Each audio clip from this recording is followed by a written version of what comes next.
Hi everyone, today in my this video I am going to show you how you can set up fingerprint security in your device in Infinix 020.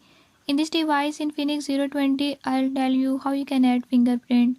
Follow the uploaded video guide and use fingerprint to protect your personal data. Before I start, if you are new to my channel, don't forget to subscribe and press bell icon. Do watch this video till the end and learn how you can do it. Let's watch.